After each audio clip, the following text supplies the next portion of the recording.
a constelação é uma ferramenta perigosa, porque ela traz um viés de culpabilização da vítima. Será que isso é verdade? Será que não? De cara, eu vou te dizer que sim, pode ser uma experiência bem traumática para o cliente, como reviver um trauma e, dependendo da intervenção e da abordagem do terapeuta, do facilitador, pode sim causar uma retraumatização ou uma culpabilização da vítima.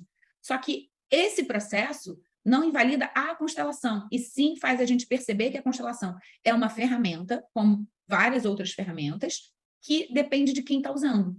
Então, se eu pego uma arma, eu posso usar uma arma para matar, eu posso usar uma arma para esquartejar uma pessoa, e eu posso usar uma arma para cozinhar e nutrir uma pessoa com aquela comida.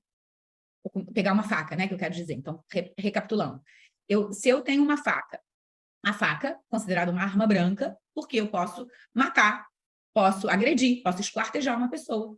E também posso usar uma faca para cozinhar, nutrir aquela pessoa com aquilo que eu estou fazendo. Então, entendam que a constelação como ferramenta, ela pode ser muito bem utilizada e ela pode ser muito mal utilizada. E se a gente olha o processo de facilitação de uma constelação, a facilitação de uma constelação é um trabalho, né? É uma escolha profissional. No meu caso, eu chamo de um chamado, né? Eu sinto esse chamado por dentro e quero gerar contribuição na vida de outras pessoas.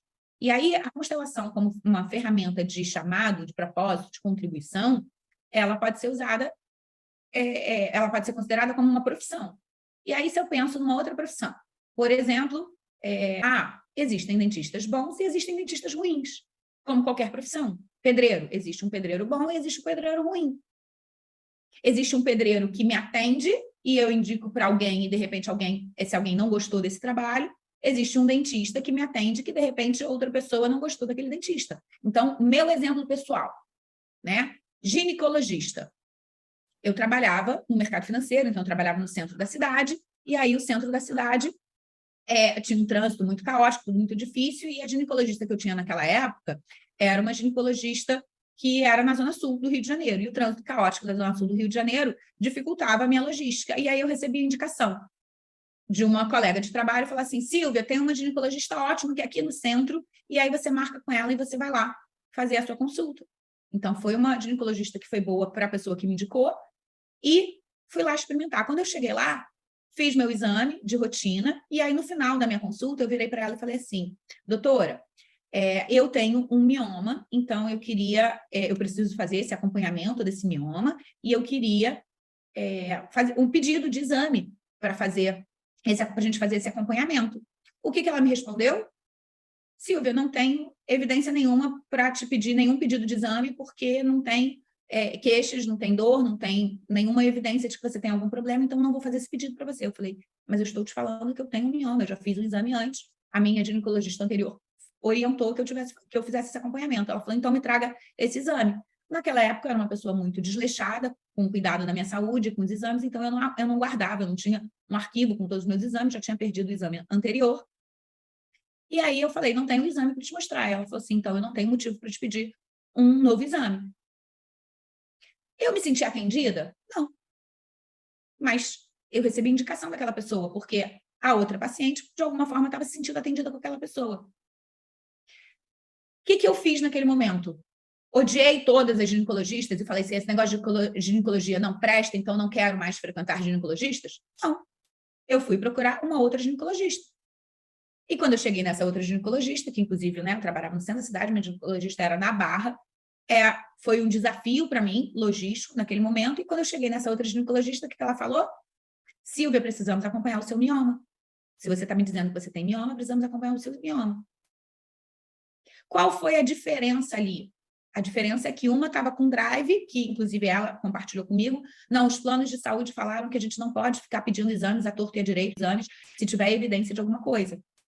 E a outra não. A outra, por acaso, era uma ginecologista particular, e ela falou assim, não, vou pedir o exame sim, para a gente ver se você tem mioma ou não, e para saber esse acompanhamento, porque isso é uma coisa importante. Resumo da ópera, sim, eu tinha um mioma que inclusive estava enorme, já tinha ocupado praticamente o meu útero todo, Então, que bom que eu fiz esse movimento, e aí fiz esse acompanhamento, fiz inclusive uma cirurgia para tirar esse mioma. Ai, Silvia, você está aqui para falar de constelação ou de mioma? Eu quero dizer para vocês que a constelação é uma ferramenta profissional que depende muito de como aquele profissional conduz aquele processo.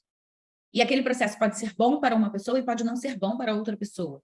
Porque somos pessoas diferentes, com visões de mundo diferentes, com bagagens diferentes. E aí, essa é a dificuldade de quantificar, qualificar e especificar as características da constelação. Então, quando a gente fala que a constelação é uma ferramenta de culpabilização da vítima, essa, na minha percepção, é uma percepção distorcida. Por quê? Porque na visão sistêmica, a constelação, ela não é para considerar vítima e algoz. A constelação é uma ferramenta para ajudar uma pessoa que passou por algum trauma, alguma experiência pesada, alguma experiência de vitimização, né? Alguma experiência que ela foi vítima de alguém. Para a gente poder fazer algo de positivo com essa pessoa, a gente faz um processo terapêutico para tirá-la do lugar de vítima. O processo da percepção sistêmica parte do princípio que somos co-criadores daquela realidade. Se a gente não tem como mudar o passado, a gente tem como regenerar o conteúdo emocional que aquele passado gerou na gente. E para que isso? No fazendo elo com a prosperidade, né, e com a relação com o dinheiro. Porque uma pessoa que retroalimenta a sua condição de vítima de uma situação, de uma pessoa, de um trauma, de um evento, ela dificilmente tem condição de prosperar. Porque se você está se sentindo vítima de uma circunstância, se você está se sentindo vítima de um evento, você não tem como prosperar, porque a vitimização te paralisa. Então, o processo de expansão da consciência que a constelação sistêmica se propõe a incentivar, a estimular num paciente, num cliente, o que é? É um processo do tipo, vamos olhar para isso com novos olhos. Ah, então eu fui vítima de um relacionamento abusivo e eu não vou procurar os meus direitos? Não, vai. Existe uma linha de direito sistêmico que traz um processo de percepção, que tenta fazer uma conciliação. Eu não acompanho mais essa linha de perto, então eu não sei dizer para vocês o que está acontecendo por lá. Acredito que esteja acontecendo luz e sombra. Acredito que tenham profissionais que entram e que conduzem esse processo de uma forma de ajudar a equalizar aquele evento, equalizar aquela relação e solucionar aquela dor. Agora, em termos jurídicos, como isso está acontecendo, eu não posso dizer porque eu nem sou advogada. Já participei da Comissão de Direito Sistêmico e vi que tem muita coisa bacana acontecendo. Agora, também tive notícias de muita sombra. Por quê? Porque a vida é luz e sombra. Então, tem coisas que acontecem que são positivas e tem coisas que acontecem que são negativas. E uma mesma coisa, ela tem o seu aspecto luz e o seu aspecto sombra. Essa é uma verdade muito forte dentro de mim, a forma como eu conduzo o meu trabalho, a forma como eu conduzo o despertar da consciência dos grupos que eu trabalho.